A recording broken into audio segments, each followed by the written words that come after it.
Olá, tá começando o 80º, que bacana começar o ano com o número redondo, 80º episódio do A Fonte da Gigahertz, patrocinado nessa semana pelo ExpressVPN. Quem tá falando aqui é o Marcos Mendes e por mais um ano está por aqui Felipe Espósito, beleza? Beleza, feliz ano novo pro Marcos e também pra quem tá ouvindo aí o primeiro A Fonte de 2024. Sim, e pro Adorno também. Pro Adorno também, feliz ano novo pro Adorno, abraço Adorno. Boa, deu pra passar legal, descansou, cansou, como é que foi pra você? Deu pra descansar, até porque a gente tava conversando aqui antes da gravação, eu fiquei em casa, quietinho, porque eu já viajei bastante, né? Inclusive, o vlog, eu acho que o primeiro episódio sai semana que vem, então tá chegando, mas, né, já passei bastante, então agora foi só pra descansar mesmo nesse finalzinho de ano, ficar quietinho em casa. Boa. E é engraçado que eu abri agora um pouquinho de Gentler Streak, e aí ele me deu a dica, falou assim, você parece descansado, que é um jeito bonito de falar, seu preguiçoso, você tava afim de uma sequência boa, você parou, o que aconteceu, né? Então, hora de dar um impulso no exercício, etc. E uma coisa que eu vi que você publicou no 95Mac foi para ensinar o pessoal a ver como é que é o resumão de atividades, né, de 2023, que ele vai catalogando tudo, etc. E eles têm um recap que é bem bonitinho, uma animação bem legal, eles têm o lance de mostrar de um jeito divertido também, né, o consumo de calorias, etc. Como é que foi pra você? Que você da metade, acho que do ano pra frente, já começou a encarar uma academia, né? Tá rolando bem? Tá. Esse finalzinho de ano deu uma sumida da academia, né? Férias. Então, dezembro foi um mês, assim, que eu estive um tanto ausente da academia. Mas o Gentler Streak lançou essa atualização com um recap do seu ano, das suas atividades físicas de 2023. Para quem não conhece o Gentler, a gente já falou várias vezes dele aqui. É um app que ajuda você a entender as condições do seu corpo. Ele meio que mastiga todos os dados do aplicativo Saúde, principalmente para quem usa Apple Watch, então as calorias, os exercícios que você faz. E aí, com tudo isso, ele mostra se você tá forçando demais seu corpo, ou se dá para você melhorar mais, se dá para você se esforçar mais nos exercícios. E aí, com essa atualização que eles lançaram no finalzinho do ano de 2023, você consegue ver ali um resumo de como foi o seu ano. E aí eu tô olhando aqui o meu recap agora. Segundo o Gentler, eu atendi as necessidades do meu corpo em 358 dias do ano. Então, acho que quase o ano inteiro, né? Ótimo. Foi uma boa métrica.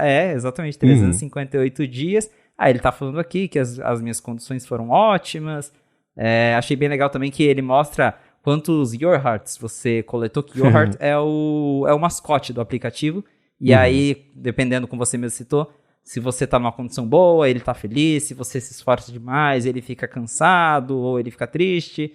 E o meu aqui tá que eu coletei 302 Your Hearts felizes, que eu acho que é quando você tá ali dentro da sua meta. Então, passei do ponto só algumas vezes. Tem 6 aqui apenas que ele tá com aquele carinha de quase morrendo de suor.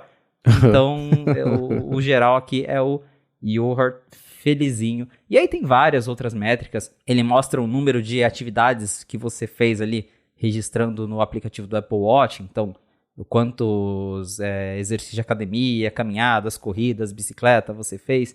Tem esse número lá.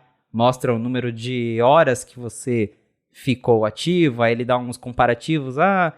O tanto que você ficou ativo seria equivalente que no meu caso a 1,7 dias de maratona. Eu acho que esse número para o Marcos deve estar um pouco maior, porque o Marcos costuma correr bem mais, né? Mas tem essas métricas super legais, ele mostra lá com emojis quantas calorias você queimou, então dá, sei lá, 10 mil calorias. Aí ele coloca lá vários emojizinhos de pizza e banana e frutas, equivalente a tudo que você queimou durante o seu ano. Então, é muito legal esse recap, e para quem não tem, e aí eu quero saber daí agora do Marcos, que eu sei que ele tem, e quero ver como é que tá o dele, mas para quem não tem, você pode baixar agora o Gentler Streak, ele gera o seu recap, mesmo se você baixar agora, porque é tudo baseado no aplicativo Saúde da Apple. Então, ele pega as infos ali na hora e já cria o seu recap, e esse feature, se eu não me engano, ele é totalmente gratuito, mesmo para quem não tem a versão paga do app. Então, é só baixar lá e ver como é que foi o seu ano. Lembrando, claro, que ele funciona melhor para quem tem Apple Watch por conta dos dados de saúde. Sim. Como é que foi o seu ano fitness, Marcos? Cara, então, pra mim é curioso porque tem um viés meio da metade do ano pra frente que eu parei de usar Apple Watch exceto durante exercícios, por conta da energia que me dá no pulso, etc. Então é engraçado ver no acompanhamento das métricas, da metade do ano pra frente, né? Tanto a contagem de passos, caiu tudo bastante, né? Pega no fim de semana que eu fico com o iPhone inteiro, não fico com o iPhone no bolso, nada assim, ele fica parado. E não uso o relógio que geralmente eu descanso no fim de semana, ele me dá assim, você deu 80 passos hoje, coisa assim, sabe? Mas nesse recap mesmo, eu atingi aqui as metas do corpo em 316 dias, então acho que uma média boa também para 365, né? E ele deu aqui que eu fiz ganhei 214 Yohertz, que tá exercitado, mas feliz. Deu aqui 57 fazendo muita força, 29 morrendo e 20 descansando. E ele dá um outro dado aqui, tem esses também dos emojis de exercício, né? Que tem aqui, sei lá, são 33 hambúrgueres, 49 batata frita, aquela coisa toda. Foram 77 mil calorias no total. E o mês que eu mais me exercitei foi em novembro, justamente para treinar, que eu ia fazer a corrida de 21 em dezembro. Então foi o mês que eu peguei mais firme, tanto na corrida quanto no resto. E de corrida mesmo foram 525 quilômetros. E uma coisa que eu estava vendo com o meu irmão que é engraçado é o seguinte, né? Por muitos anos, desde 2015 até 2020, eu dei os 10 mil passos todos os dias. Eu saía ou de manhã ou de noite, eu não perdi um dia até eu pegar Covid e ficar trancado em casa. Durante a pandemia mesmo, eu comprei esteira, né? Eu fui ali no objetivo, etc. E é engraçado porque nesses anos todos eu tinha feito mais de 1.000 quilômetros de exercício. Agora que eu não dou os 10 mil passos, mas eu corro, ano passado eu fiz 420, esse ano eu fiz 500 e pouquinho também, né? Então eu tô me exercitando mais, só que a minha métrica reduziu bastante, o que é muito irônico. Mas foi divertidíssimo esse... É o segundo ou terceiro ano que eles fazem esse lance de resumos aí do Gentler Streak. E eu acho um jeito bem divertido de quantificar e exemplificar aqui as atividades e as métricas todas que ele vai coletando. Ele não, né? Que ele puxa do aplicativo de saúde. Exato. É bem legal. O Gentler, ele é legal justamente por isso, por, né, como eu falei, mastigar esses vários dados que o Apple Watch coleta, porque às vezes você só abrindo lá o App Saúde e vendo, queimei 10 mil calorias, mas o que isso quer dizer, né? E aí você fica meio nessa de, hoje meu exercício deu tantas calorias, fiz tanto tempo de exercício, tá, mas e aí? E esses apps como o Gentler, eles te dão uma ideia melhor de, você tá no caminho certo, agora você tá exagerando, essa semana você pegou pesado demais, dá uma relaxada aí. Então, acho bem legal para quem não conhece o Gentler Streak, vale a pena dar uma olhada porque é um app super bacana. É isso aí, link vai estar na descrição. E agora, nosso tradicional segmento aqui do episódio que a gente faz os nossos comentários sobre o último episódio de For All Mankind. A gente na sexta-feira saiu, né? Ficou disponível o episódio Legacy, o 8º episódio dessa temporada que terá 10. Semana que vem é o Brasil, que a gente está aí com uma expectativa, né? E depois acabou a temporada. Mas e aí? Episódio Legacy, 8º da temporada. Como é que foi pra você? Teve algumas coisas interessantes, porque a gente, no episódio anterior, a gente já viu ali sobre o Sergei, agora tivemos um foco maior nele, que o Sergei ele não tinha aparecido ainda nessa temporada, e ele tá vivendo a vida dele nos Estados Unidos, né? Ele, enfim, teve toda aquela confusão lá, que ele também era ameaçado, e por fim, ele meio que trocou de lugar com a Margo, né? Que a Margo foi para a União Soviética, aí ele ficou vivendo a vida dele nos Estados Unidos, e a gente descobre que ele tá lá vivendo a vida dele normal, até que um belo dia ele vê na TV que a Margo tá viva e tá voltando para os Estados Unidos para fazer todo ali o papel dela na NASA, e ele tenta conversar com ela, e é legal porque ele vai falar com a Leida, explica tudo o que aconteceu, que ela não sabia. E aí ela, apesar de ainda ter uma mágoa, parece que ela já fica mais tocada ali, né, pela história, entendendo o lado ali dela sobre tentar proteger o Sergei. Então foi interessante essa parte. Tem ali, né, no finalzinho ele fala sobre como a Irina é perigosa, porque ele conta que a Irina que estava ali por trás das perseguições a ele na época da KGB, e aí isso já deixa a Margo mais assustada. Ele até fala para ela fugir, E aí eu fiquei pensando, ela vai fugir pro Brasil, verdade. será? Já pensou? Já pensou ela pedindo exílio político no Brasil? Seria um plot twist. A América do Sul é sempre o plano Z, quando as pessoas querem fugir, né? A Argentina que o diga, do pessoal lá da Segunda Guerra. Mas, enfim, é um ótimo chute. Pois é, semana que vem a gente descobre, mas teve isso então do Sergei alertando ela sobre a Irina. E aí, enquanto isso, lá no espaço, temos o Dev e o Ed se juntando ali com a galera, com os grevistas raiz, né, que foram os poucos que sobraram, se juntando ali para roubar o asteroide. E aí teve aquela parte ali em que o Ed se reconecta com o neto dele, já manda ele pegar a caixa lá e todo esse rolo todo ali para fazer o projeto clandestino deles funcionar. E vamos ver se vai rolar mesmo. E teve aquela cena também da Kelly na cratera, que ela tá ali toda emocionada, olhando, mas eu não sei, eu fiquei com uma sensação de que vai acontecer coisa ruim. Sim, né? Sempre que aparece alguém numa missão fazendo alguma coisa, dá problema, né? Historicamente na série é assim. O que eu achei engraçado foi que todo episódio tem pelo menos, tem tido no máximo, na verdade, uma cena de espaço para justificar o programa ser sobre astronomia, né? Então nessa foi isso, a cratera lá, etc, aquela tomada super bacana, etc, que foi legal mesmo, né? E assim, quem vê foto da Lua, até filmagem da Lua de pouso, coisa assim, é muito difícil ter escala. Você vê um buraco, você fala, é o tamanho de uma roda, é o tamanho de um estádio, é o tamanho do Grand Canyon, não sei, né? E essa tomada que mostrou desde longe a cratera, e foi chegando perto, etc, e vai crescendo, a hora que chega bem perto, que você tem a mesma noção ali, porque tem lá no fundo, até meio fora de foco na esquerda, a altitude que tava, aí dá pra dar um pouco da dimensão da cratera. Isso eu acho mó legal. Mas assim, né? 20 segundos por episódio, que essa é a parte que quem gosta mais de astronomia fica... e enche o copinho ali de ver astronomia durante o episódio, né? Mas eu também fiquei esperando que deve dar alguma coisa errada, algum problema.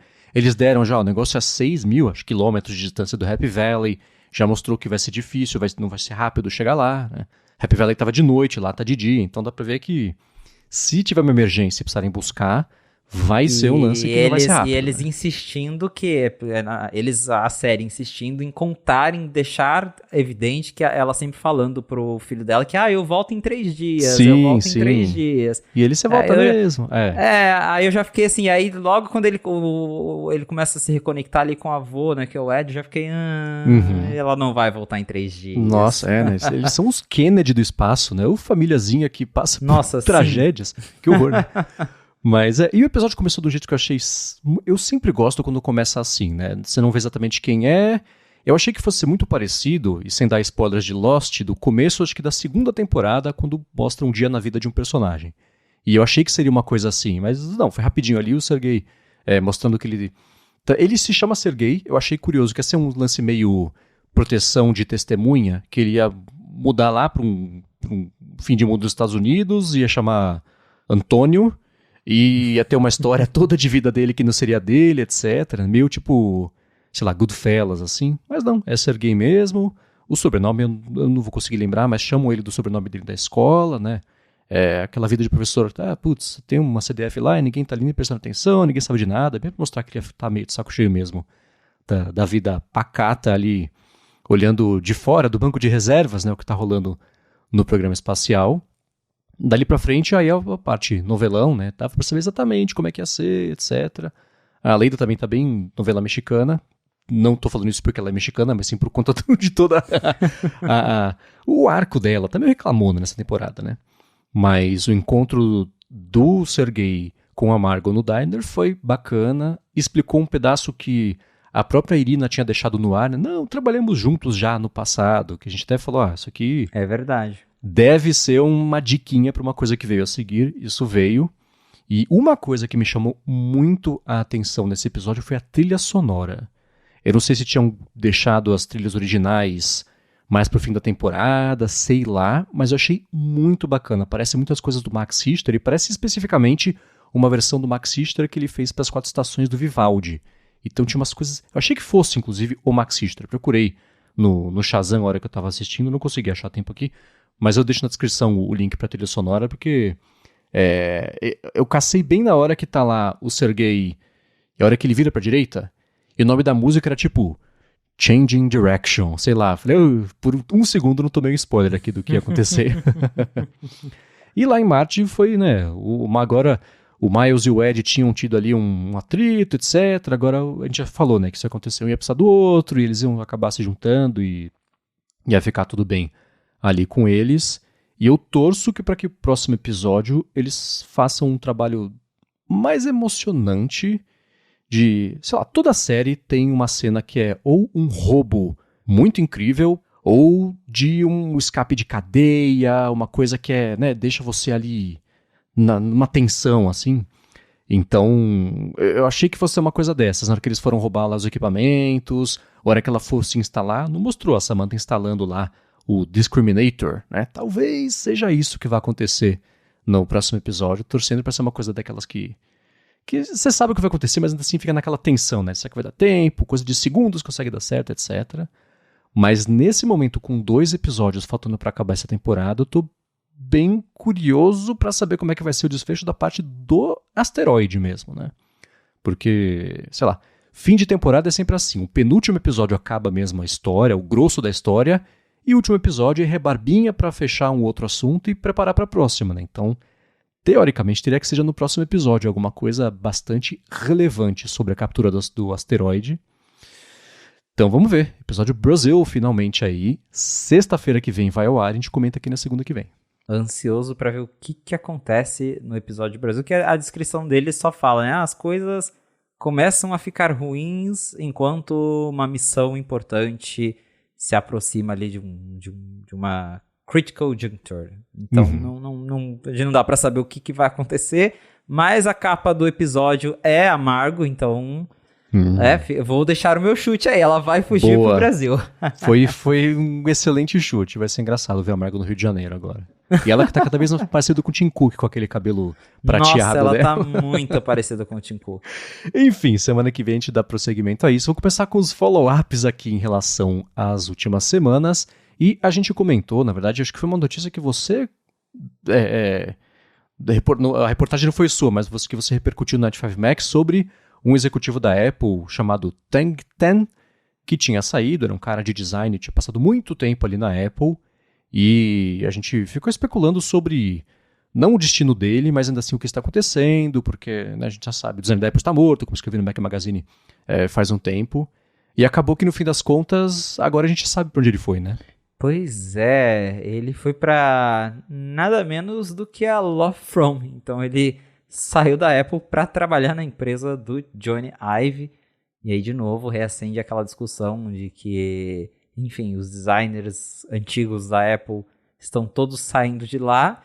E não só isso, mas estão saindo para trabalhar juntos na empresa do Johnny Ive. Então dá para ver que no fim das contas esses designers que eram daquela pequena equipe do Johnny Ive, eles eram meio que mais fiéis ao Johnny Ive do que a Apple. Então, e tem de novo, tudo que está acontecendo com a Apple, que agora não tem mais um chefe de designer, eles respondem ao pessoal de operações e a galera do criativo com certeza não gosta disso.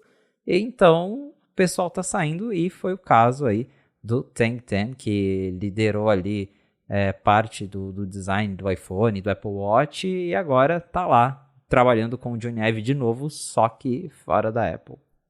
Ia ser engraçado se Evan Zenk fosse pra lá também, esse pessoal todo que a gente viu indo pra lá. Né? Porque a gente tem que lembrar, o Johnny Ive fundou a Love From com o Mark Nilsson, que trabalhou com o Johnny Ive na Apple pro projeto do Apple Watch. Né? A pulseira de silicone, que é essa clássica que a gente conhece, né? Aquela... você faz a voltinha por dentro dela mesma para encaixar. Aquele é um design do Mark Nilsson que precede o Apple Watch. Tem um vídeo de uma WWDC de, sei lá, 2012 talvez, e eu acho que é um WWDC, mas o fato é, Johnny Ive tá no palco falando, tá com um relógio normal, exatamente com essa pulseira. É até engraçado, mas parece o Apple Watch de viagem no tempo, não, né? Então o Mark Nilsson é um cara que... Ele é um designer que sempre foi menos famoso do que o Johnny Ive, porque o Johnny Ive faz produtos de maior consumo de público, né? E tava na Apple, que tem um palco bacana, mas o Mark Nilsson é um designer extremamente bem quisto pela comunidade de design e com designs importantes que geraram tendência, influências, etc. Eu vou deixar aqui na descrição o link para quem quiser ver algumas coisas que ele já fez. Então, e eles eram amigos e trabalhavam juntos, né? Não era à toa. Eles tinham já um projeto que era também de fazer produtos até pro Product Red, que tinha um bando de leilão, lembra disso? Que todo ano tinha um Mac Pro vermelho. O Mac Pro vermelho, exato. Exato. Então, não é à toa que eles abriram uma empresa juntos, né? E as pessoas importantes, tô falando pessoas, mas por enquanto que a gente saiba, só o Tank 10, mas essa saída dele certamente vai criar uma gravidade um pouco maior para mais pessoas também que tenham trabalhado ali, e pode ser bem interessante ver eles trabalharem. Aí eu acho que aumenta a chance deles voltarem a trabalhar com tecnologia, né, que a Love From fez, sei lá, ajudou o Airbnb a fazer um redesenho, uma parte estética, eles criaram lá o selo da coroação do rei da Inglaterra, mas eu acho que quanto mais pessoas ex-Apple forem para lá, maior é a chance deles voltarem a trabalhar com tecnologia. Tem um papo de que eles vinham conversando, pelo menos o Johnny Ive vinha conversando com o Sam Altman da OpenAI para pensar sobre o que seria talvez um hardware específico que tivesse a ver com IA, com o GPT, que seja, né? E ele falou isso justo perto do lançamento lá do AI PIN. Então ele disse, na verdade, que o AI PIN não é isso, né? Então, eu acho interessante. É uma pena que a Apple tenha deixado essa hemorragia de talentos e de criatividade acontecer nos últimos anos. Por outro lado, é interessante ver isso acretar agora na Love From, né? Porque vai ser justamente isso de ver essa galera atuando de novo na área original deles e talvez competindo com a Apple, né? Uhum, sim. E assim, não vai ter muita concorrência, competição, porque essas mentes que fizeram essas coisas que deixaram a Apple como ela é, agora estão em outro lugar, né? Então, exato. Interessante, bem interessante isso aí. Agora a gente falou sobre o Apple Watch, sobre essa possível mudança das pulseiras da próxima geração do Apple Watch, que parece que depois de 10 anos aí, ou 9, né? Deve quebrar a compatibilidade com as pulseiras atuais que a gente discutiu na semana passada. O Edino falou para você, Felipe, fica tranquilo, porque assim que a Apple mudar a caixa do relógio, antes mesmo que o relógio chegue às lojas, os chineses já vão aí estar vendendo, certeza, adaptadores para as pulseiras mais antigas. Então pode ficar tranquilo. Eu tenho certeza que já vai ter nas lojinhas esse tipo de adaptador. E os chineses, eles são muito rápidos, é incrível. Porque eu lembro quando teve o evento do iPhone 15, e acho que na mesma semana, ou na semana seguinte, eu fui para São Paulo, nem tinha começado a vender o iPhone 15 nas lojas lá fora, e nas lojinhas ali da Paulista já tinha galera vendendo a capinha do iPhone 15. Eu falei, caramba, como são rápidos, né? O mundo das capinhas é um mundo que é muito interessante. Eu passo às vezes na frente de loja e assim, capinha 9D. Eu penso, que são 9 dimensões na capinha? Né? Que loucura!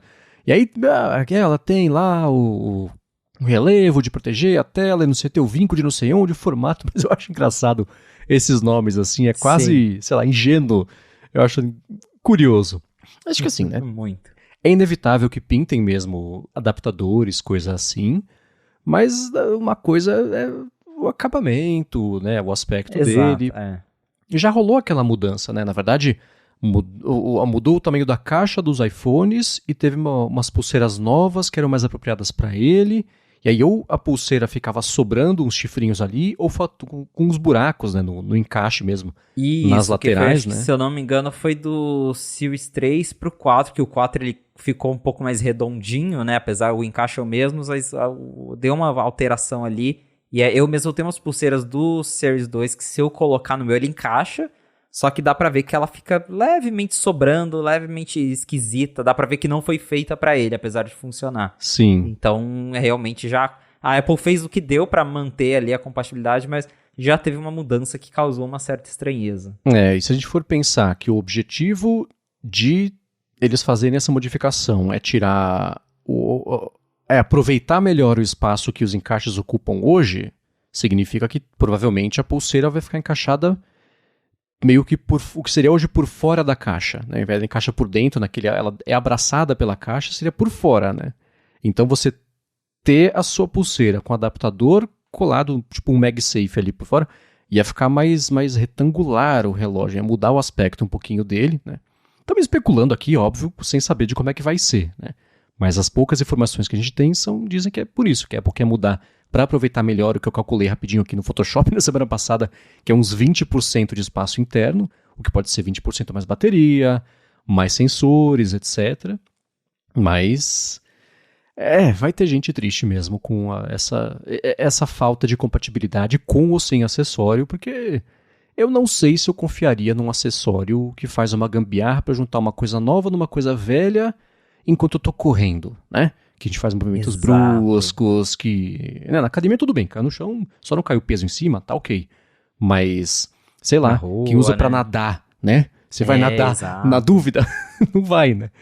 Então, sei lá, dá um medinho. Dá um medinho. Eu tenho medo até de usar, eu não tenho pulseira paralela, porque eu lembro que... uma vez eu resolvi comprar uma e ela soltou assim do meu pulso, eu falei, não uso mais.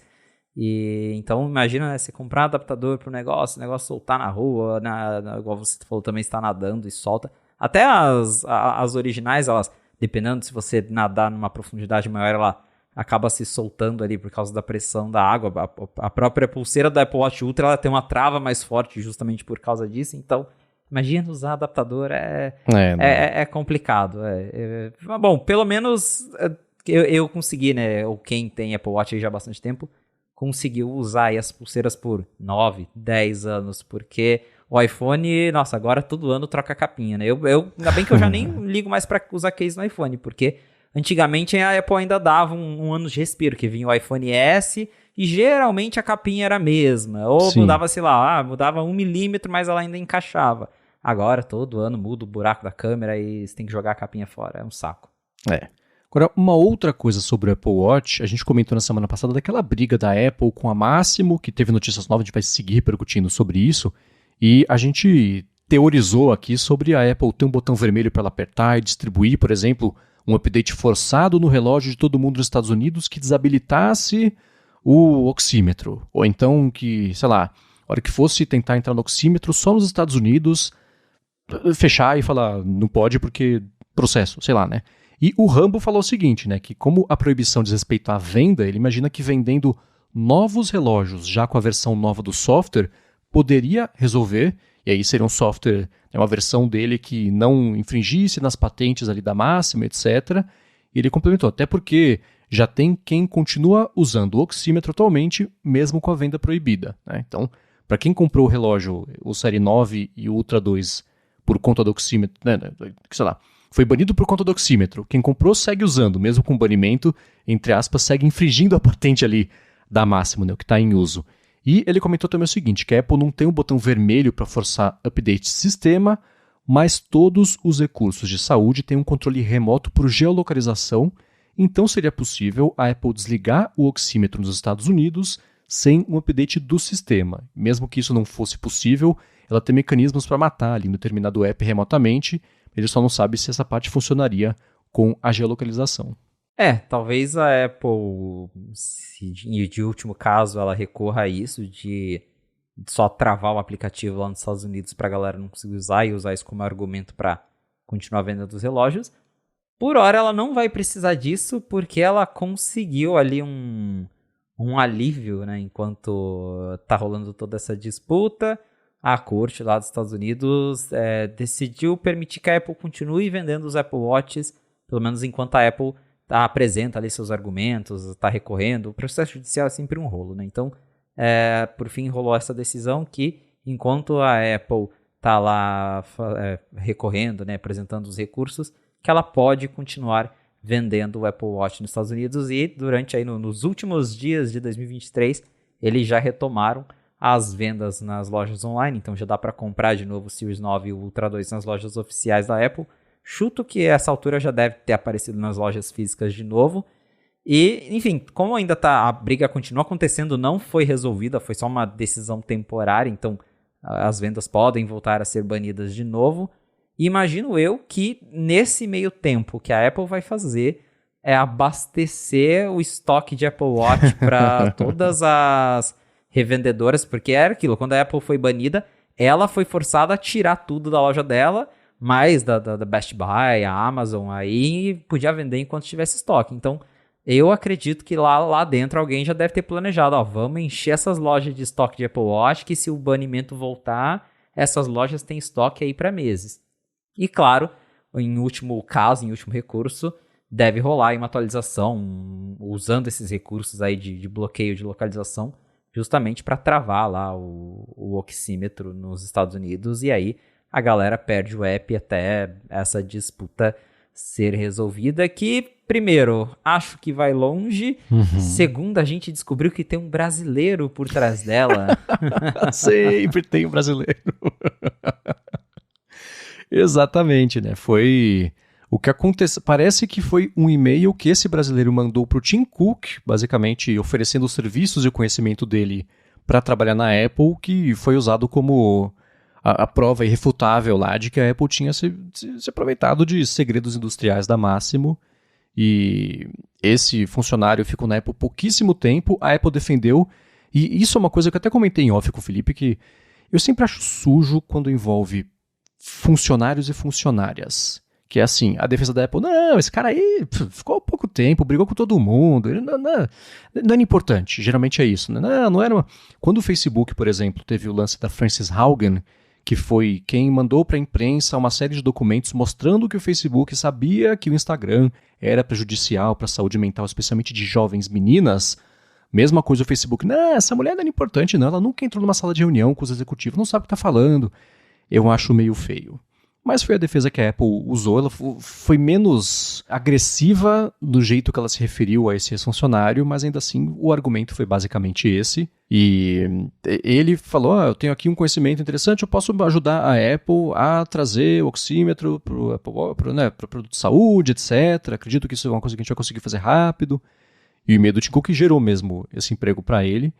E uma coisa que eu achei interessante que aconteceu nessa semana foi o seguinte, a Apple mandou um dos documentos dela com o recurso para isso foi o recurso para a decisão lá do ITC, já com a hipótese dela fazer uma alteração no hardware do Série 9 e do Ultra 2, e isso ser usado como ponto de partida para ver se esse ajuste de hardware seria suficiente para não estar infringindo mais as patentes lá da Máximo.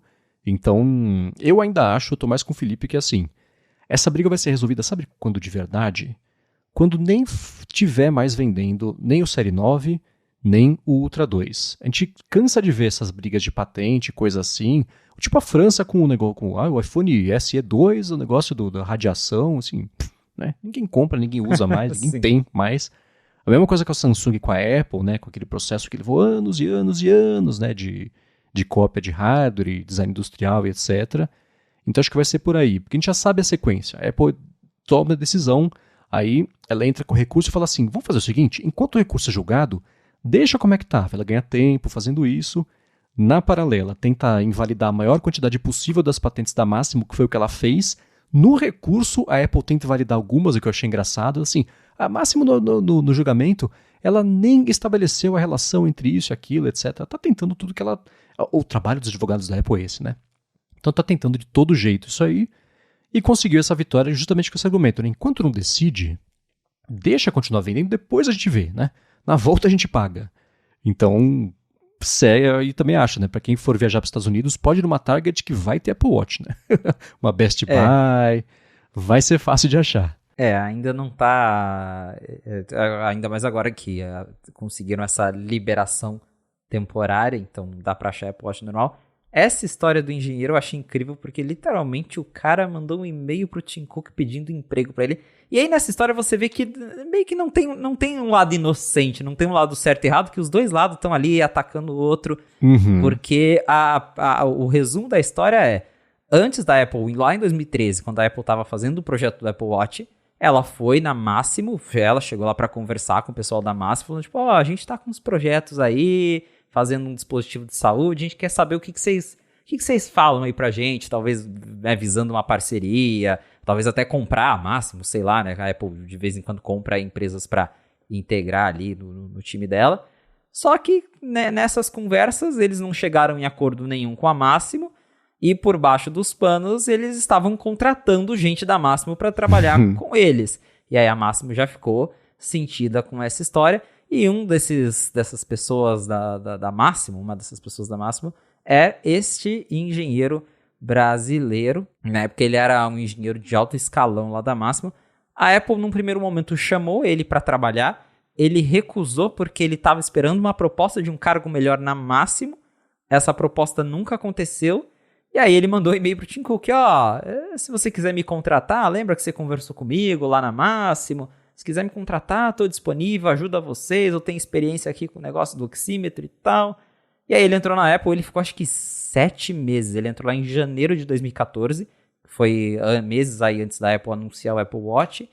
E em junho, julho, ele já tinha sido demitido, porque aí veio, né, justamente esse argumento da Apple de, o cara não se dava bem com ninguém, ele foi demitido, ele nem ficou muito tempo lá dentro, então a gente nem conseguiu nada dele.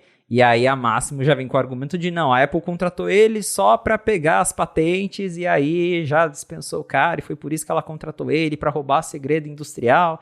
Então, meio que não tem inocente nessa história, né? Mas é um baita novelão pensar que tem um brasileiro envolvido nessa discussão toda aí de Apple Watch banido, que, de novo, isso aí vai bem longe. Uhum. E o CEO da Máximo, ele deu uma entrevista falando sobre como, né, esse processo custou $100 milhões já para eles, e a Máximo, o faturamento dela em 2012, né, o lucro em 2022 foi de 144 milhões, só para ter um tamanho da escala do que são $100 milhões para eles. E eu vi a matéria do 95Mac, o Chance comentando que assim, a Máximo, 2006, ganhou um processo contra uma empresa chamada Nelcor, que tinha durado um monte. 2016, ganhou um processo contra a Royal Philips também, que era sobre patente também. Então, a Máximo é agitado esse mercado de a Máximo processo já de patentes. Esse engenheiro brasileiro já foi processado, porque quando ele saiu da Apple, ele abriu a empresa dele também para lançar um aparelho de oxímetro. A Máximo foi lá, conseguiu barrar as vendas, processou, então realmente tem um histórico conturbado aí. Sim, eu não sei se... eu acho que patent troll, que é o termo que usam para, sei lá, quem só tem patente só para ir atrás de empresa e querer pagar, etc. Receber pagamento, etc. Eu acho que não chega aí. Eles podem ter uma tecnologia que é muito interessante e que estão copiando sem dar os devidos créditos, eu entendo. Mas, putz, é um disco meio repetido esse, né? De eles se processarem e levar um tempão para processar, porque, putz, mesmo que que a Apple ela tem a estrutura para seguir isso eternamente, né? Mas você pega a empresa pequena, depois de 10, você fala, tá bom, vamos fazer um acordo, vamos acabar com essa história, pelo amor de Deus, né? Que eu acho que foi basicamente o que a Apple fez no lance da Samsung também. Então, não sei, sabendo desse histórico de mais processos também, só lance de patente, etc. Um foi contra a concorrente principal dela, o outro também uma outra empresa.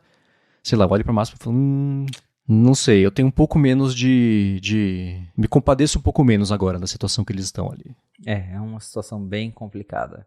Tal qual o Gradiente Apple aqui no Brasil. Mesma coisa, né? Então, sei lá, Gradiente, eu ainda acho, o da Gradiente eu achei... Enfim, a gente fala sobre isso quando sair o veredito da Gradiente, mas, putz, esse da Máximo não é tão grave assim. Mas, enfim, a gente vai seguir atualizando o pessoal conforme pintarem mais notícias a respeito disso. Agora eu quero falar de um protótipo que você até publicou no 95Mac, uma matéria bem interessante de mais um protótipo que pintou a respeito do HomePod, mas antes disso eu vou tirar um minuto do episódio para agradecer a ExpressVPN que está mais uma vez patrocinando a fonte e segue oferecendo um jeito de você navegar do jeito mais seguro web afora e também com mais possibilidades aí, especialmente no mundo do streaming.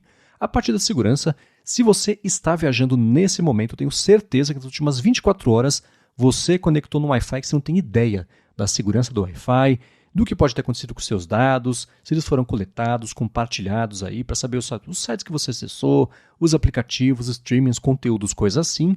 E se você estivesse usando ExpressVPN, isso não teria acontecido porque a sua conexão passa a ser criptografada. Nem mesmo a ExpressVPN sabe o que você faz quando você se conecta usando, né, o roteamento ali pelos servidores dela. Isso é excelente para a privacidade, sem você perder velocidade e estabilidade na conexão. E para o streaming é o seguinte, né? Se você... Mesma coisa, você viajou, tentou assinar uma coisa, acessar uma coisa que está cansado de assistir, mas esse conteúdo não está disponível porque você está no país tal. Se você usar a ExpressVPN e se conectar pelo Brasil, pronto, você destrava esse conteúdo, você volta a assistir. E o contrário também. Estou aqui no Brasil, me conecto aos Estados Unidos, roteio conexão pelos Estados Unidos, acesso streamings, vejo os conteúdos de lá, que é diferente do que tem aqui, porque catálogos, direitos, etc.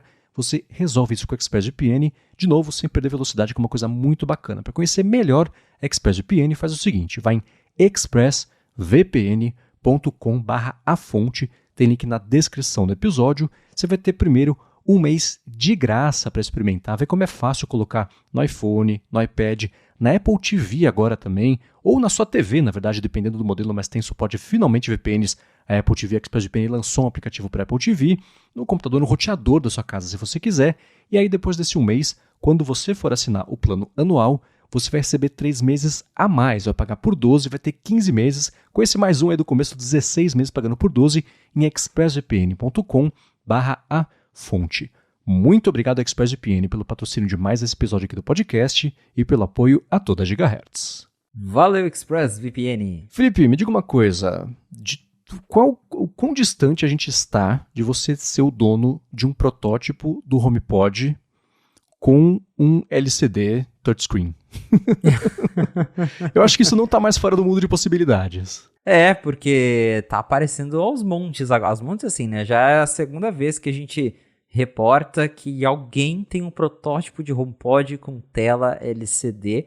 A primeira matéria que, inclusive, eu escrevi lá pro 95Mac foi em outubro do ano passado. Então, naquela época apareceu um HomePod branco com uma tela, inclusive é uma tela touchscreen, dá para ver um aplicativo de teste ali em cima, o ícone de um aplicativo. E aí, quem postou essa foto foi um leaker conhecido como Kozutami, e ele é bem conhecido por postar protótipos da Apple, e dessa vez ele postou esse do HomePod. E aí a gente foi lá com as fontes próprias do 95Mac, a gente corroborou que de fato se trata de um protótipo que a Apple está trabalhando, então não é um protótipo, sei lá, de um HomePod antigo que foi descartado, que um dia a Apple custou.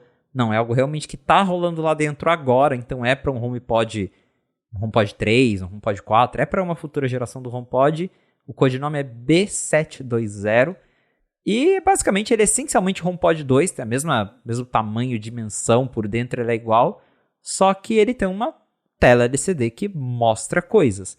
Então, agora, bem no finalzinho do ano, dia 27, eu postei lá no 95Mac mais uma foto. Dessa vez esse protótipo que vazou agora é na cor preta e ele também tem uma tela LCD no topo para mostrar informações, o que, né, deixa bem claro que a Apple de fato está cogitando colocar uma tela no HomePod para talvez tornar ele mais útil, tornar ele mais apelativo. A gente tem aí os Amazon da vida, que tem o Echo Show, se eu não me engano, que tem tela. Então, talvez a Apple esteja tentando entrar aí nesse segmento para fazer com que as pessoas talvez até dependam menos da Siri para, sei lá, conseguir escolher uma música direto na tela do HomePod, ao invés de ter que ficar pedindo para a Siri tocar, ver previsão do tempo, esse tipo de informação ali nessa tela, direto no HomePod. Do jeito que vazou aí, eu não sei se essa tela vai ser tão útil, porque o design é o mesmo do HomePod 2, do HomePod original, que é literalmente, né, aquele corpo cilíndrico e com a tela para cima. Então, para você ver essa tela, você precisa literalmente se dirigir até o HomePod, olhar, né, de cima para baixo para daí interagir com ele. Não é, por exemplo, como a Amazon tem ali uns Echo com tela, só que a tela ela fica como se fosse um tablet mesmo, você consegue ver de longe, então você não precisa estar ali em cima do aparelho para interagir ou para ver o que está acontecendo nessa tela. Então, acho que vai ser legal justamente por esse lado de que talvez tire um pouco a dependência da Siri. Sei lá, você quer tocar uma música, ao invés de ficar lá pedindo pra Siri, ela erra o seu pedido, você tem que pedir de novo. Você vai na tela do HomePod, você escolhe ali no Apple Music, na lista, e ele toca o que você escolheu. Mas parece mais uma gambiarra do que realmente assim uma revolução pro HomePod, algo que realmente vai mudar a forma como o HomePod é visto. Não sei, é intrigante. Eu não sei, eu tenho essa mesma impressão de que o HomePod, nesse jeito atual dele, eu não sei o quanto uma tela. Eu sei que o Parker Ortolani fez um conceito que é interessante sobre coisas que poderiam ter nesse display na parte de cima do relógio. Então, quer dizer, do relógio não, né? Do HomePod, desde um relógio mesmo, só pra você olhar e saber que horas são, até um controle rápido da música, volume, etc, quanto música já foi, você usar até um coverflowzinho pra ver ali, escolher a capa, ou enfim, né, ver a capa do que tá tocando, escolher os álbuns, atender ligação, essas coisas todas. É um conceito interessante, mas a tela por ficar por cima, exatamente, ela olha pro teto, eu não sei o quão, especialmente porque você considerar que a caixinha de som geralmente fica, sei lá, eu tenho um na minha cozinha, tá um em cima da geladeira, ou que estão na sala que é da TV, tá num móvel, né, que não tem muito espaço ali, não sei. Uma tela pra frente, ou sei lá, 45 graus, ao invés de ser, né, pra frente, que seria o 0 e 90 pra cima, já melhoraria, mas aí você tem que abrir um pouco de mão do direcionamento do som, que é o objetivo principal da caixa de som, né? Então eu acho que uma coisa com tela assim seria muito mais próximo do que a gente vê hoje o Google, que tem aquele... Eles tinham aquele Google Home Nest Hub lá e lançaram recentemente também o que é basicamente um iPad com um dock, que é uma caixa de som que vira também uma coisa só. Achei super legal. Esse, não é nem um conceito, esse produto, apesar de que a gente sabe que isso não vai ser vendido em mais países do que 3, né? Mas ainda assim, acho bacana. Esse lance, e a tela é engraçado, né? Porque você olha na foto que você publicou faz uns meses, por ser o HomePod branco, parece que tem uma argola mesmo ali em torno da tela, e nesse que pintou agora do HomePod preto, se você olhar, tem que ver de perto, você vê mesmo a borda ali da tela, mas fica o acabamento dele, eu acho que fica melhor, é mais interessante, mas eu não consigo imaginar talvez a intenção nem seja ser uma coisa super útil. É óbvio que não vai substituir o seu iPhone, o seu iPad, né? Para interações mais rápidas e cortar a ignorância da Siri nesse meio do caminho, né? Aí, ok, uma coisa ou outra, ok, mas sei lá, ainda não estou convencido de que isso pode ser a terceira versão de um produto e que agora sim, que tem a tela, vai vender feito água, não sei. Eu acho legal ter, mas é tipo a Siri no Mac. Você vai usar? Não. Exatamente. Se tiver, vai ser legal, mas o HomePod vai continuar sendo o HomePod. Eu gosto, pra coisas de casa conectada, eu gosto mais da ideia da tela mesmo, mas não a tela tradicional, não é porque essa tela é redonda, mas é que nem colocar uma tela na parte de baixo do iPhone. Você vai usar... vai mostrar a notificação. Legal, interessante, empolgante, como diria a menina ali do meme, mas não sei, acho que um redesenho do HomePod para incorporar uma tela e dar um motivo para ela existir é mais interessante do que enfiar a tela em cima, porque é onde dá, né? E porque desde o começo todo mundo achava que ele ia ter uma tela, né?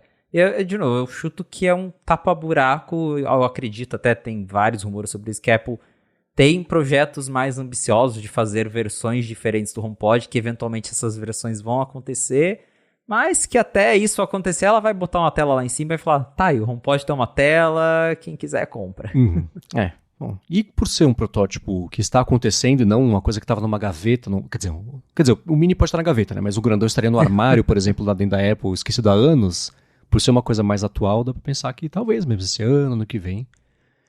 Mas eu fico tão surpreso do fato dele de ter uma tela, deles estarem trabalhando também no HomePod com uma tela, que cada vez que sai notícia do HomePod eu falo, é verdade, né?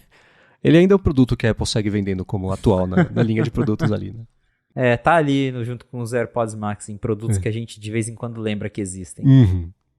Agora, uma matéria que pintou também essa semana aí, na última semana no Night 5 Mac, é falando sobre como a Apple fechou 2023, as ações da Apple fecharam com um desempenho, assim, cresceram, né? Ela fechou aí com 54% de valorização de janeiro a dezembro, mas ela ficou atrás aí das principais concorrentes dela, o crescimento das concorrentes foi maior.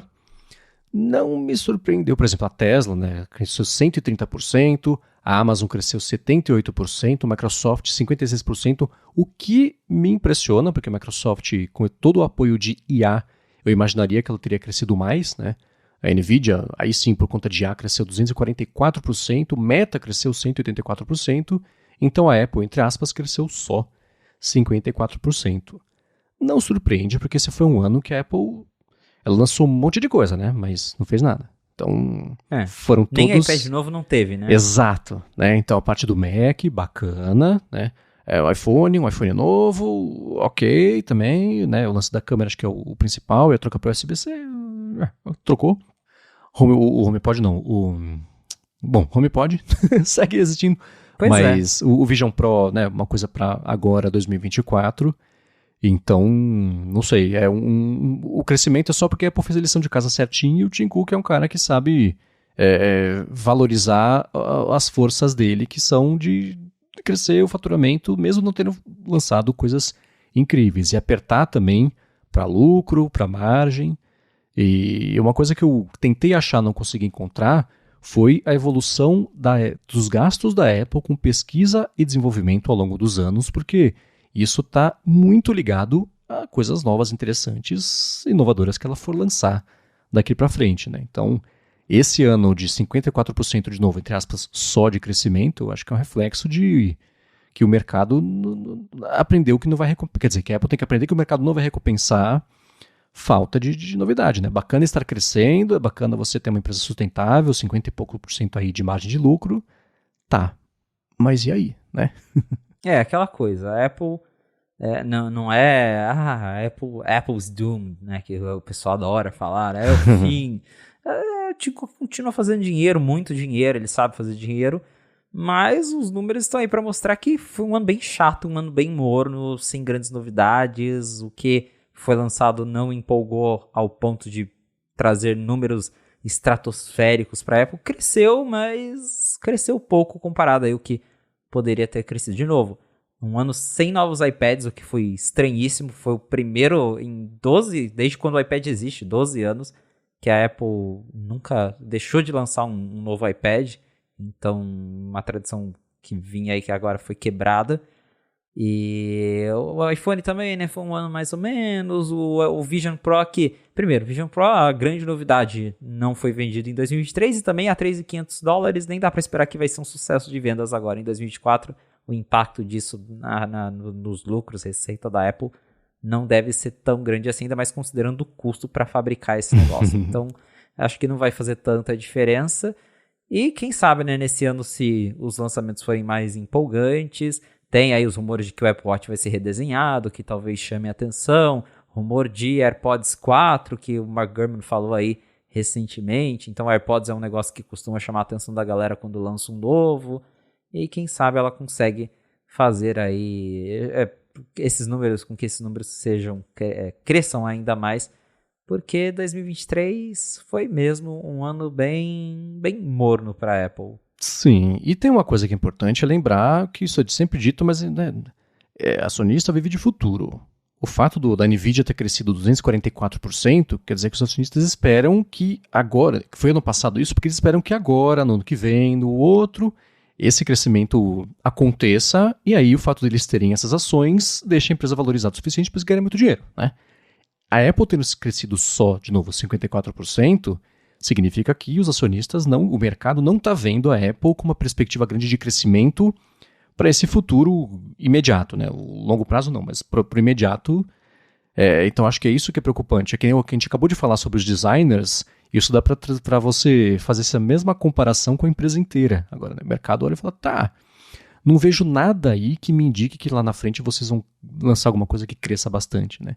Tem uma coisa lá na matéria, que foi o Michael Potter que postou no 95Mac, que ele fala sobre como o Vision Pro pode aumentar a receita de lojas, porque vai levar as pessoas lá, vai fazer a demonstração, etc. E quem visita acaba comprando uma pulseirinha, uma capinha, uma coisinha, né? Ou sai com um Mac lá de dentro, sei lá.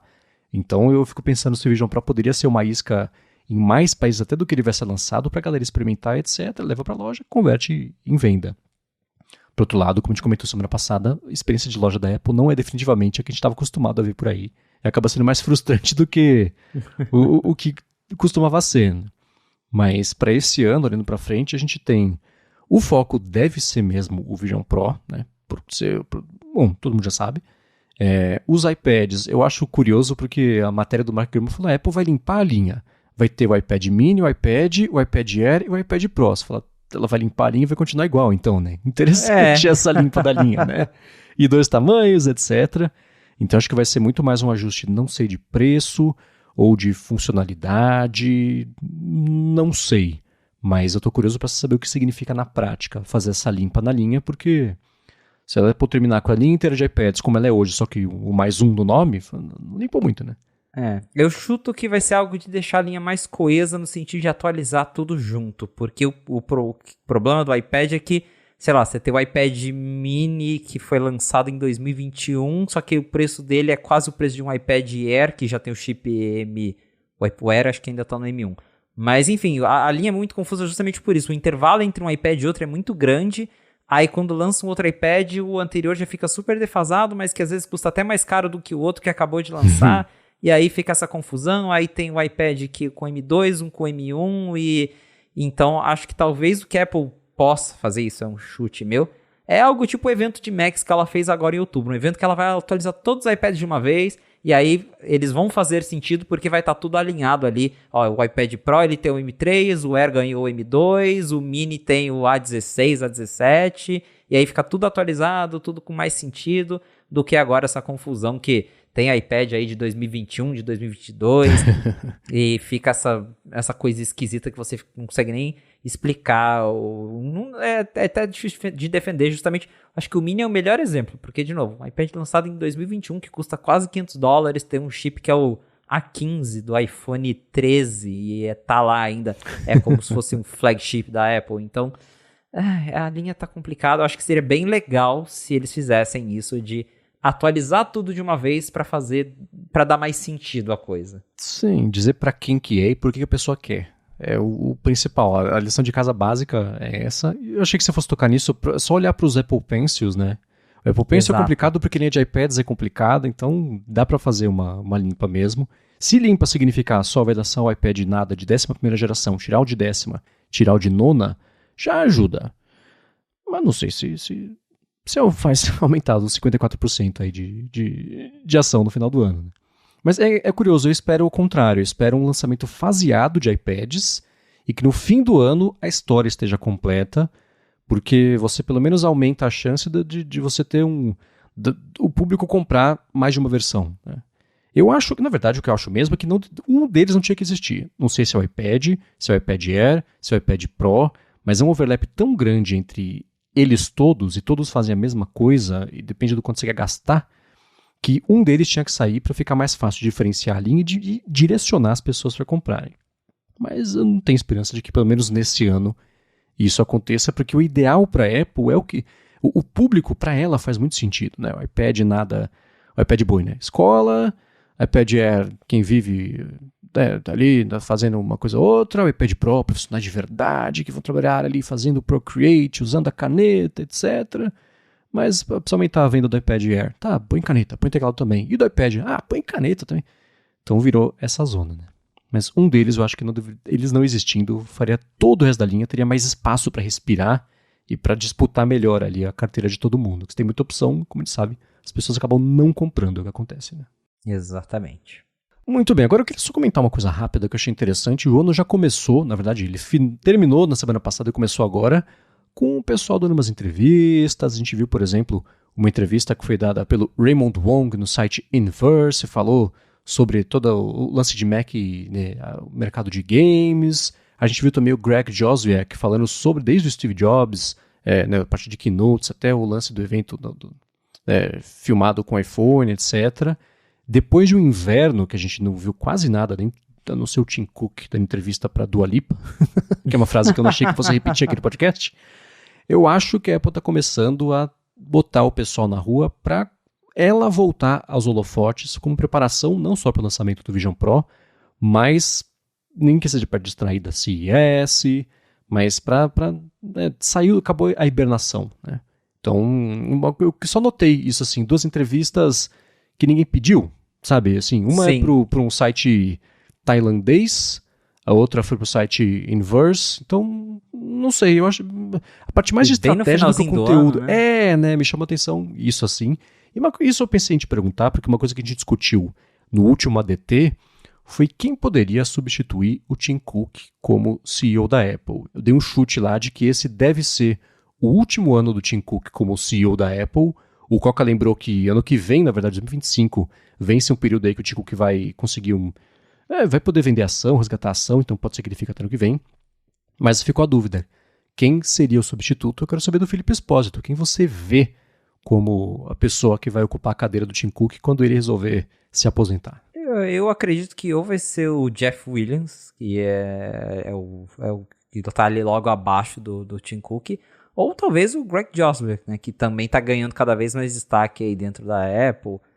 Hoje ele tá no lugar do Phil Schiller, né? Ele assumiu o papel ali de vice-presidente de marketing global, que antes ele era vice-presidente de marketing do iPhone, agora ele cuida do marketing de toda a Apple. Então é um cara que tá aí sempre aparecendo nas keynotes, agora dando entrevistas, né?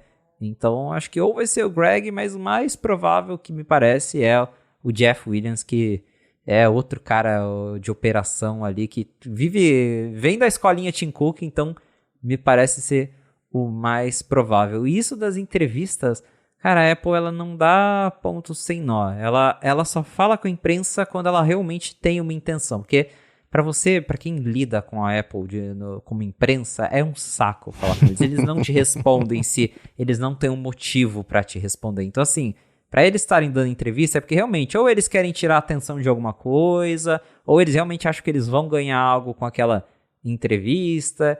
Então, deve ter aí algum motivo, né? Você citou aí a CES que tá chegando, então talvez falar disso agora seja aí um momento já para atrair as atenções de volta para a Apple. Tem aí rumores de que o Vision Pro talvez comece a ser vendido já no final de janeiro ou fevereiro no máximo, então também é um momento interessante para a Apple voltar aí, já que, enfim, iPhone 15 já passou, já não tem mais ninguém falando tanto assim de iPhone 15 agora, porque foi lá em setembro, então agora tá na hora da Apple se mexer pra aparecer na mídia, aparecer com coisas boas, né? Porque na mídia ela tem aparecido bastante com o Apple Watch banido, Verdade. mas eu tenho certeza que não é esse tipo de notícia que ela quer. Então também tem isso, né? De, vamos falar algumas outras coisas aqui, vamos falar sobre como o Mac é legal pra games, vamos botar o Greg pra falar, porque pra ver se tira um pouco a atenção de Apple Watch banido, toda essa disputa judicial. Então sempre que a Apple aparece na imprensa, tem algum interesse deles por trás, e são entrevistas bem curiosas.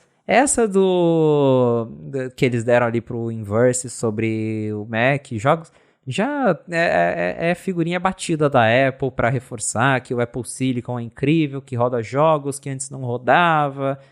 E é uma tentativa da Apple, como já falei várias vezes aqui na fonte, de mudar a imagem que eles têm com pessoas gamers, porque o Mac tem esse estigma, né? Tipo, Mac não é para jogo, Mac nunca foi para jogo. Ah, você quer um computador para jogo? Mac não é para jogo. E veio o Apple Silicon, que tem um hardware muito melhor, mas, né, tem o problema de que o Mac não tem jogos para ele, porque os desenvolvedores, né, nunca se deram ao trabalho de trazer jogos para o Mac. Isso está acontecendo aos poucos, a Apple está conseguindo atrair, né, alguns desenvolvedores grandes de jogos, está conseguindo atrair títulos importantes.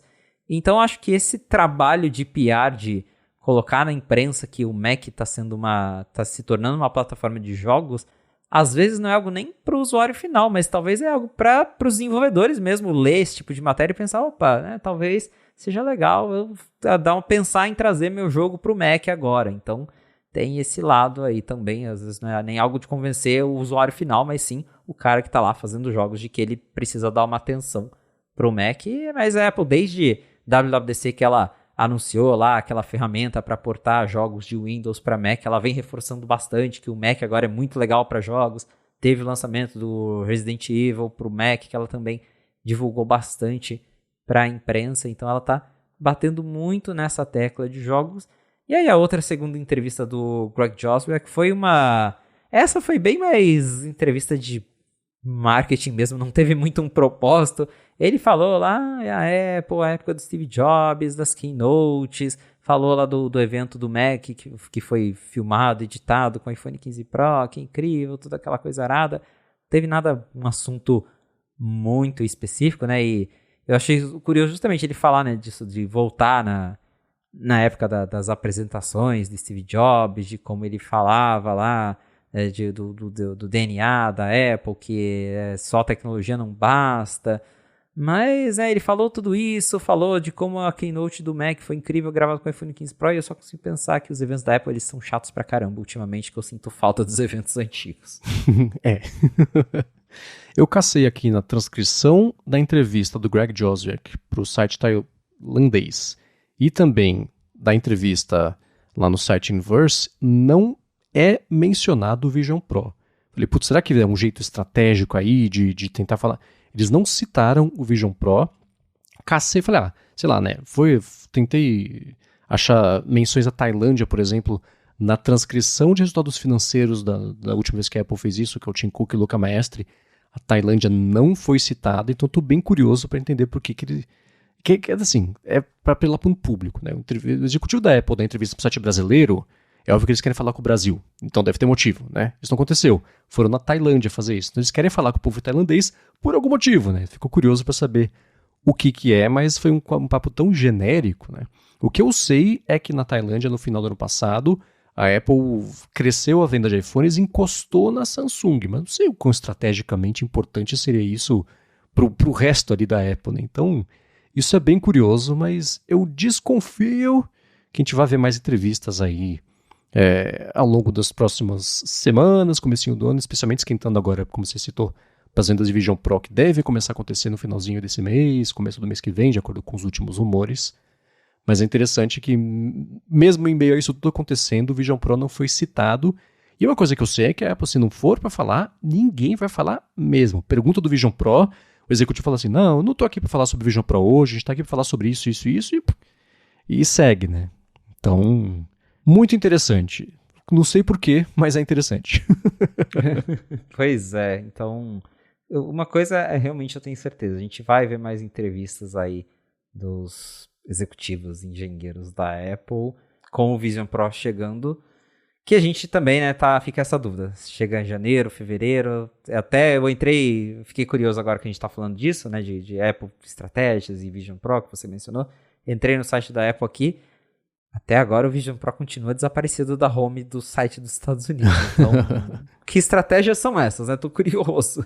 Né, o Apple Watch voltou, então a gente sabe que eles atualizaram a home na última semana, então, sei lá. Mas quando a Apple quiser falar com o Brasil, fala com a gente, você sabe onde encontrar. Agora, pra gente finalizar aqui o episódio de hoje, uma matéria que pintou, e essa é bem cabeluda, a gente vai falar muito sobre isso aqui, certamente nos próximos meses, ou talvez anos, dependendo de como é que for, é sobre uma regulação lá no Japão que tem a ver com o sideloading no iOS, e como matéria é sua, diga lá. Então a gente já sabe que Apple Europa vem brigando aí por causa do sideloading, que é o processo de permitir que você instale aplicativos por fora da App Store. Isso já está praticamente certo lá na Europa, a lei já foi aprovada, a questão agora é que a Apple tem até março de 2024 para implementar essas mudanças, então o prazo está acabando, em algum momento aí dos próximos 3 meses a Apple vai ter que se manifestar sobre isso. E a questão é que a gente não sabe como que a Apple vai fazer, porque ela até agora não anunciou, provavelmente eles vão segurar isso até o último momento, mas a gente acredita que ela só vai liberar o sideloading na Europa, porque é onde ela foi obrigada, porém, talvez ela vai ter que começar a fazer isso em mais países, porque o Japão embarcou na mesma da União Europeia e está planejando aí fazer uma nova legislação antitruste que é similar ao DMA da União Europeia, que vai exigir que a Apple abra o iOS para tanto métodos alternativos de pagamento e também para instalar aplicativos no iOS através de outros meios que não sejam a App Store. Então, se essa legislação no Japão ela ainda não é tão concreta, ela está sendo elaborada, o projeto está sendo elaborado, mas o projeto, se eu não me engano, a meta é para finalizar esse projeto aí até meados de 2024, então daí a gente vai ter uma ideia melhor do que esse projeto vai abranger, mas a princípio ele vai abranger App Store, métodos de pagamento, busca e navegadores. Não é algo focado na Apple, é algo focado nas Big Techs, então também vai afetar Google, Meta, tudo, a Amazon, mas como o foco ele tem esse foco específico em App Stores, isso acaba afetando a Apple, porque a gente sabe que o iOS é fechado, então pode ser que lá no Japão, né, não tão em breve, porque acho que até esse projeto rolar, ser aprovado, tem várias discussões, o próprio DMA demorou bastante até o projeto ser finalizado, o texto foi revisado várias vezes, mas pode ser que assim que, né, a Apple esse ano seja forçada a liberar o sideloading lá na Europa, daqui a um tempo ela possa ser forçada também a fazer a mesma coisa para os usuários lá no Japão. E aí, né, o precedente já está aberto, né? Europa, Japão, e quando a gente vê, metade do mundo vai estar em cima da Apple para ela liberar o sideloading. Sim, eu acho que todas as empresas estão comemorando, na verdade, o fato de que isso abrange App Stores, pagamentos, busca, navegadores e sistemas operacionais, que é tanta coisa para regular, de tanto lado, que se fosse uma coisa específica só sobre App Store, aí danou-se, dá para fazer, entre muitas aspas, né, rápido, com menos emendas, não sei o que lá, mas é tanta coisa junta que estou enfiando aí, que eu não vejo isso saindo do zero, do chão, tão cedo, mas é o que isso significa, né? E isso dá mais força para todas as outras iniciativas, tanto as que passaram tipo da Europa, quanto também para políticos em vários lugares que é no de eleição, que vão também tentar a mesma coisa para ganhar uns pontos ali com enfim, o eleitorado. Mas eu acho que eu não sei se a App Store termina esse ano como ela está começando.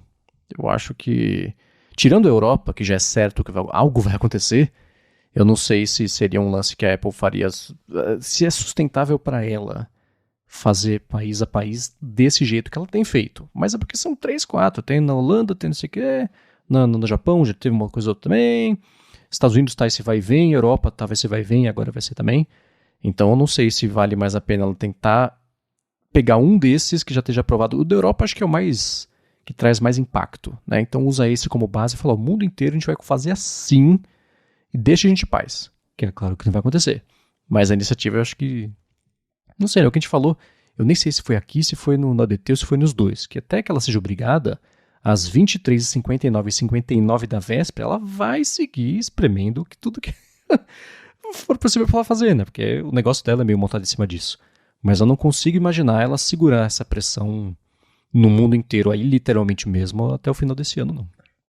Acho que de 2024 não passa. Porque tem isso, ela pode ficar tentando, vou deixar só na Europa, mas o Japão tá indo aí já, outros países vão atrás, vai chegar um momento, como você bem disse, vai ser insustentável ficar controlando, lidando isso país a país. É igual o USB-C, que lá no começo a galera ainda falava, a Apple vai fazer um modelo só pra União Europeia, né?